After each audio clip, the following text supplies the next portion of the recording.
friends, welcome back to another video. This is not a Renee's recap. I was definitely about to say that. So today I'm going to be talking about how I felt seeing clients for the first time. I think at least 3 to 10 of you all have asked me about this, and I think I've talked about it to you all, but like whatever. So yeah, that's what we're talking about today. I'm wearing the same dress as I was wearing last week. I didn't wear it 2 weeks in a row. Between you and me, the secret is that I'm recording it on the same day. I know what you're thinking, Tanisha, why would you do that? It's because the only way YouTube works is if I plan ahead and I record in bulk, basically. That's how this works. And the reason why sometimes I have breaks in my YouTube videos is because I didn't effectively plan and I ran out of videos. So basically all that to say is that's our secret. So also to preface this video, I'm going to my Instagram because the questions are there. To preface this video, I am not going to be talking about specific clients, cases, all that good stuff because HIPAA prevents that. And you know I'm trying to stay in school. And yeah, so that's basically it. So the first question is, do you think you can talk about your experiences with clients for the first time? And yes, I can talk about that. So the way my program is set up is we typically see 2 clients during our first year. It's called like our first final case and our second final case. I don't know why they're both called final, because they're not. But anyways, so as a part of our assessment class, we give assessments to the community, and so we have 2 assessment cases. So typically what happens is they're both usually in the spring. So one's like in January and then the other one starts in like mid-March, like after spring break or whatever. So for those 2, like the way that I've thought about how I see clients now is very like different. So like when I was seeing the clients for these 2 final cases, I was a wreck. Like I was not a good person to talk to about seeing clients. I was super nervous and I just could not figure out like who I was in this therapy room, and as this assessment goes down, like I just couldn't, I don't know why, I just thought something was behind me, but I couldn't, like it's like 2 parts. So one, I didn't want to embarrass myself, and because the way the final cases are set up, we're partnered with an older student, so like I didn't want to embarrass myself in front of her because like she's amazing and like she does assessments all the time and she's just like so cool, calm and collected, the exact opposite of me. Like I am not that way, to say the least. And so I was really nervous about it. Like even like as soon as I got the case, I was like beep, like I was so upset. I was like no, like I was trying to wait, but whatever. So it went fine. Like as soon as I like started seeing the client, both of them honestly, more and more and more, the more comfortable I got in that space. But then on the other hand, there was like a lot of imposter syndrome. I think what was going on is because like I had never done like real therapy before. Like I was a peer counselor and I saw like a few people, but like it wasn't like real life. Well, I mean, it's real life, like those people have real problems, but it's like, it didn't feel as like important as this, if that makes sense. So basically it got real quiet in here because my air stopped going. And yeah, so basically, I don't know why I told you that, my mind. Okay, so basically I was like, had a lot of imposter syndrome about it. Like, who am I to like do this assessment? Like, am I trained enough to be doing this assessment? Am I really meeting this person's needs? Do I know what I'm doing enough to like really be the expert opinion here? Like, it was just a lot of imposter syndrome.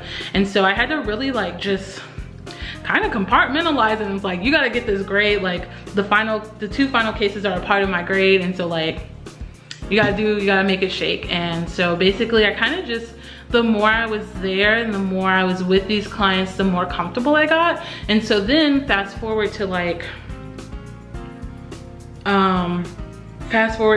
May-ish, I got like my first real therapy case, and I was like, okay, like I was a little nervous, I'm not gonna lie, I was a little nervous, but once I sat in the chair and like started doing therapy with this person, like it really felt natural, because like during my final cases, I was in a class called clinical interventions, or I don't know what the official name is, but clinical interventions.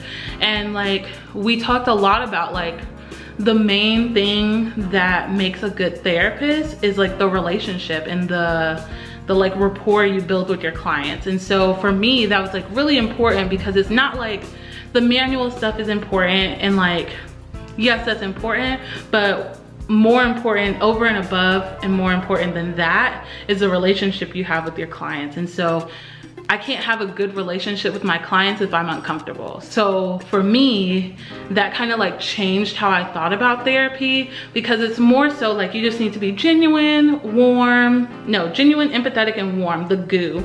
And so those things are more important than you like knowing how to do this manual like super strictly. And I think that for me was really important, like mindset shift, because like that made sense to me. Like I am a good friend, like I am really good at building relationships. And so for me to start thinking about therapy and start thinking about assessments as like a relationship was like, oh, I can do that. Like I'm really good at doing that. I'm really good at listening to people's problems. I'm really good at like hearing and reflecting back, like, oh, that makes sense. And so for me, that was like a huge shift from being like nervous Nelly, I was like, I can't do this, to being like, oh wait, like therapy is just like a relationship, and like good relationships have communication, have genuineness, have warmth, have empathy, and like all these things that I already know how to do. Like those are things that I can just whip out at any time. You know what I'm saying? So hopefully that makes sense. That's how I felt about seeing therapy clients then, or just clients in general, and seeing them now. Honestly, so the next question is, it sounds super nerve-wracking with therapy because I'm afraid we'll be videotaped and I'm just not sure. So in my clinic, we videotape all of our sessions too. I think part of the reason why it doesn't bother me to be on camera is because I'm a YouTuber. And so I think that was like a good thing, like divine intervention or whatever. But like seeing myself on camera, hearing myself on camera, honestly doesn't bother me. Like, yeah, like I just think with that mindset shift, I'm just trying my best here, you know?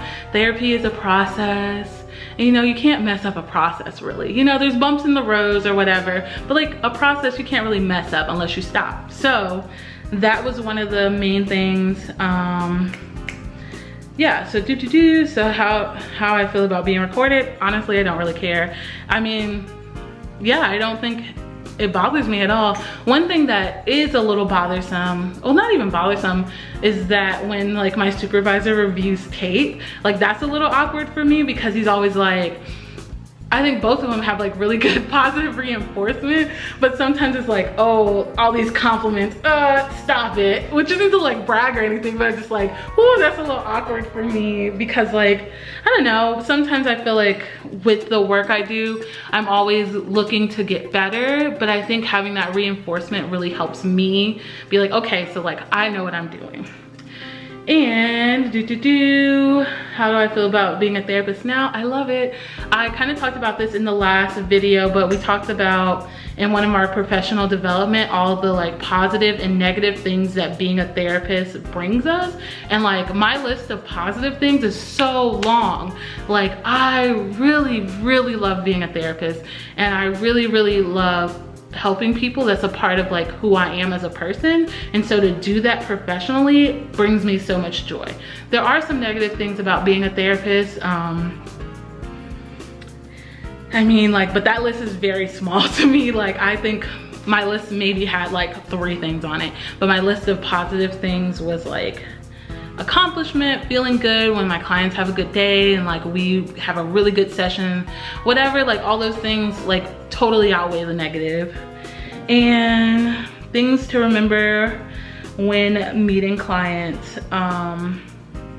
Okay, so what I kind of said before, I think that mindset shift really helped me to remember that, you know, you're meeting clients and stuff, like that's just like another type of relationship. I mean, it's not like your friend, like you don't talk to your clients the same way you talk to your friends, but remembering that it's a relationship, and these like relationships require nourishing and require empathy and require warmth and genuineness and require communication and require like both people, you know, trading information at the same time. I think that really helped me get over like my fear of meeting clients.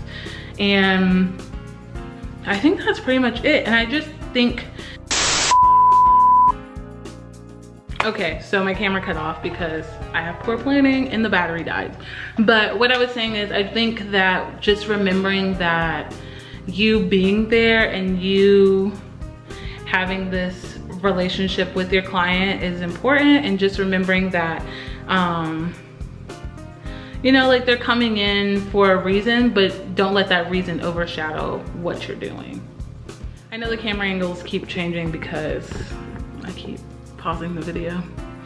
So basically that is how I feel about meeting clients, all that good stuff. I just think remembering that like this is just a relationship, it's a little different than your friendships, but just remembering that, you know, you're trying your best, they're trying their best, and you uniquely have skills to help them be better in life and to help them with whatever they're coming in for. And so just remembering that you have the training and you're getting the training, but also just remembering that above and beyond the training aspect and above and beyond like these manualized treatments, what really helps is these like non-specific factors of like being warm, being kind, and just listening and all these other things. Like that's really what accounts for changes in your therapy clients and for assessments. So just remembering that, I think keeping that in mind really helps. This part's getting a little rambly, so we're just gonna stop there. And yeah, so basically that's it for today's video. Hope it makes sense. And yeah, basically that's it. So if you're not already following me on Instagram, you should totally do that. I love Instagram. I'm getting better at posting, so be sure to follow the kid. And basically, if you've watched this far and you haven't subscribed, please consider subscribing. No pressure. You don't have to. I would like you to, but no pressure. You don't have to. And yeah, so if you watched this far, leave a food emoji, like any food emoji, and I'll respond with my favorite food, and it'll be fun because like we can talk about our favorite foods. And so yeah, so leave a food emoji, follow me on Instagram. If you're not already subscribed, subscribe, like or comment if you have anything to say, if you have any questions about seeing clients and how to get over that fear. I'm more than happy to talk about it more in depth with you in the comment section if you have any more questions. And basically that is it for today's video, and I will see you all next week. Peace.